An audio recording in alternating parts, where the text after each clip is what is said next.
नमस्कार, मेरा नाम आलोक है। आप लाइव स्ट्रीज देख रहे हैं। प्रण हमारा संकल्प बदलाव का इस नारे के साथ महागठबंधन के सभी नेताओं ने आज संयुक्त रूप से प्रेस कॉन्फ्रेंस किया है और तस्वीरें आप देख रहे हो किस तरीके से मैनिफेस्टो जारी किया गया है, जिसमें बताया गया है रोज़गार से लेकर के किसान के मुद्दे पर भी जो महागठबंधन है वो पूरी तरीके से तैयार है। आने वाले समय में यदि बिहार में महागठबंधन की सरकार बनती है तो प्रण लिया है तेजस्वी यादव ने, महागठबंधन ने। क्या कुछ मिलने वाला है नौजवानों को, किसानों को, ज़रा सुनिए। पार्टी के नेता, सीपीएम पार्टी के नेता और सीपीआईएमएल के नेता यहाँ उपस्थित हैं। आज बेहद खास दिन है, नवरात्र का शुरुआत है, कलश की स्थापना की गई है और आपको हम इतना कहना चाहते हैं कि जब कलश की स्थापना की जाती है तो लोग संकल्प लेते हैं।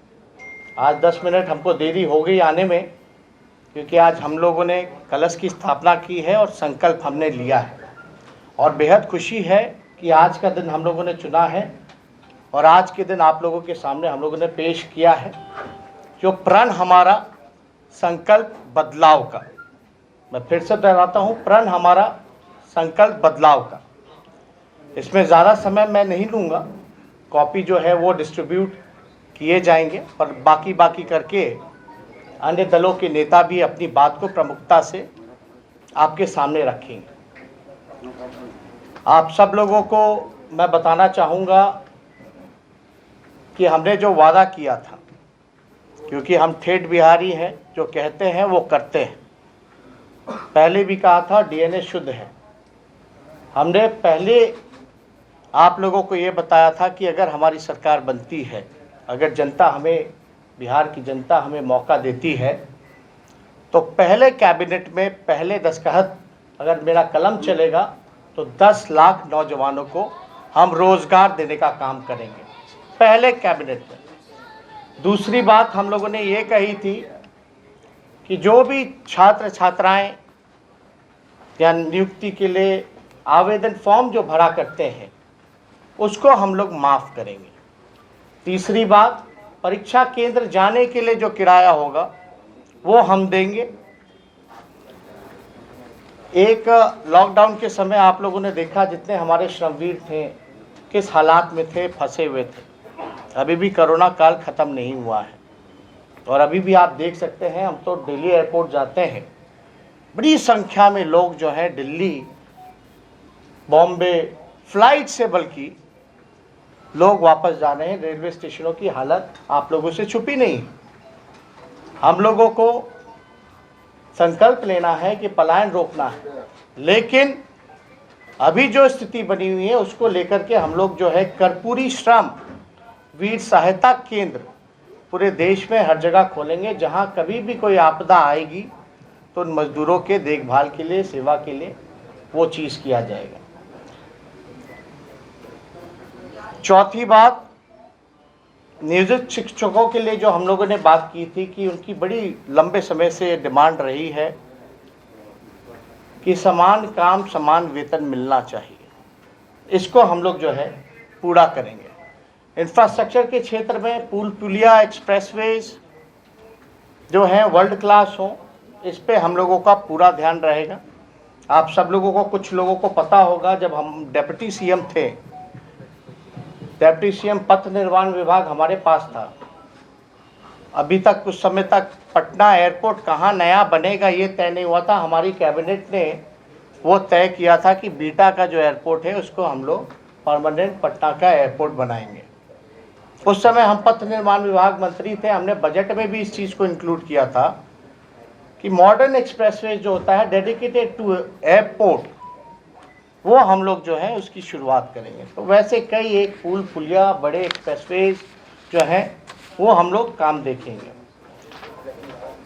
एक महत्वपूर्ण बात मैं आप लोगों को बताना चाहूँगा कि बिजली के क्षेत्र में बिहार में खुद का उत्पादन नहीं है, वो खरीदती है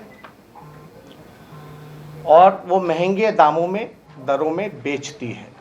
यानी बिहार राज्य ऐसा है जहाँ उत्पादन नहीं है और सबसे महंगा बिजली अगर कहीं मिलता है तो वो बिहार में मिल रहा है। जितने कृषि क्षेत्र में जितने किसान हैं, कृषि ऋण जो है उसको हम लोग माफ़ करेंगे। जीविका दीदी हो या स्वयं सहायता समूह हो, उसके लिए नियमित वेतन और नौकरी और मानदेय को हम लोग बढ़ाने का काम करेंगे। तो हमने इस प्रण हमारा संकल्प बदलाव में कुछ मुख्य बिंदु हमने अपने तरफ से रखा है। लेकिन आप जानते हो बिहार में डबल इंजन की सरकार है। यहाँ से लगभग नीतीश कुमार जी 15 साल से बिहार के मुख्यमंत्री हैं। अब तक जो है बिहार को विशेष राज्य का दर्जा नहीं मिला। कोई डोनाल्ड ट्रंप तो आके नहीं देने वाले हैं यहाँ, अमेरिका के राष्ट्रपति। आप देखिएगा, मोदी जी ने पिछले 2015 के चुनाव में कहा था कि शुगर मिल जो मोतिहारी का है वहाँ का चीनी का चाय वो पिएंगे। बिहार में आप देखिए, जूट मिल हो, पेपर मिल हो, शुगर मिल हो, राइस मिल हो, सब ठप पड़े हैं, बंद हो गए। इसके उपाय के लिए कुछ नहीं किया गया। बल्कि बिहार में उत्पादन अगर होता है मकई का, लीची का, गन्ने का, केले का, इसके लिए कोई व्यवहारिक फूड प्रोसेसिंग यूनिट्स नहीं खोले गए। इन सारी चीज़ों में हम लोगों का ध्यान रहेगा। लेकिन सबसे महत्वपूर्ण चीज़ें जो हैं कि भैया बेरोजगारी, आज हम कहीं भी जा रहे हैं, कल से हमने शुरुआत की, लोग इतने आक्रोश में हैं, नाराज हैं मौजूदा सरकार से। लाखों करोड़ों लोगों जो रोजगार भी करते थे उनका भी रोजगार छिन गया। छोटे मोटे जो व्यवसायी हैं उनका व्यवसाय जो है वो ठप हो गया और सरकार का कोई ध्यान नहीं। बाढ़ है, सुकाड़ है, अब तक केंद्र की टीम नहीं आके देख के गई कि बाढ़ से कितने लोग प्रभावित हुए। लगभग 80 से 85 लाख आबादी, 18 जिला। लेकिन अब तक कमेटी टीम कोई नहीं आया जांच करने की भैया क्या फसल का नुकसान हुआ, किसका घर का नुकसान हुआ, किसके मवेशी का नुकसान हुआ। कोई आकलन नहीं किया गया कि भाई मेरा काम सेवा का है, मेवा का नहीं है। लेकिन मेवा के लिए बताओ 60 घोटाले हुए हैं इस बिहार में। सृजन घोटाले जैसे लोग थे, सृजन घोटाले में जो लोग अभियुक्त, वो लोग खुलेआम घूम रहे हैं, उनको गिरफ्तार नहीं किया जा रहा। तो चाहे भ्रष्टाचार हो, लॉ एंड ऑर्डर की स्थिति हो, एनसीआरबी के आंकड़े आप देख लें, कोई मेरे आंकड़े नहीं। हम लोग भी सत्ता में रहे, कांग्रेस पार्टी 15 में, राष्ट्रीय जनता दल जेडीयू थी। उन 18 महीने का आप निकाल लीजिए और बाकी के बीजेपी जो आई सरकार में उसका आंकड़ा निकाल लीजिए। स्पष्ट रूप से अपराध जो है बढ़ा है। लेकिन जो मुख्य बातें हैं हमने कही हैं, बाकी तो हम लोग आप लोगों से करते रहते हैं।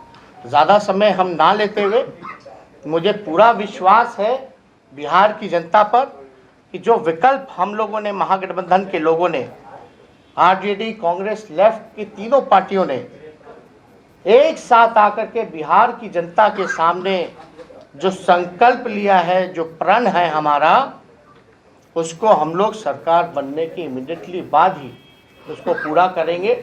और हमने तो पहले भी कहा कि पहले कलम अगर मेरा चलेगा कैबिनेट मीटिंग में, पहले कैबिनेट मीटिंग में, तो 10 लाख नौजवानों को रोजगार। 10 लाख लोग सोचते हैं कहाँ से आएगा। 4.5 लाख नौकरियां तो रिक्त पड़ी हैं सरकारी, शिक्षा विभाग में, स्वास्थ्य विभाग में, होम डिपार्टमेंट, पुलिस डिपार्टमेंट्स में। एक उदाहरण दे दे, मणिपुर छोटा राज्य है, वहाँ 1 लाख आबादी पर 1000 पुलिसकर्मी हैं और बिहार में 77 हैं केवल 1 लाख की आबादी पर। तो आप अंदाज़ा लगा सकते हैं। तो ज़्यादा कुछ हम ना कहते हुए आप सब लोगों को धन्यवाद देते हैं और फिर से पुनः मैं नवरात्र की शुभकामना पूरे बिहार और देशवासियों को देना चाहता हूँ, आप लोगों को देना चाहता हूँ। तो आपने तस्वीरें देखी हैं, आपने सभी बातों को सुन लिया है। आप लाइव से बने हैं। देखने वाली बात यह है कि टक्कर जो है काफ़ी कड़ी है। महागठबंधन है, दूसरी ओर एनडीए है, वहीं लोक जनशक्ति पार्टी भी इस चुनाव में तड़का लगा रही है। आप लाइव देखते रहें, हमारे चैनल को सब्सक्राइब कर लें, साथ साथ फेसबुक पेज भी लाइक करें। धन्यवाद।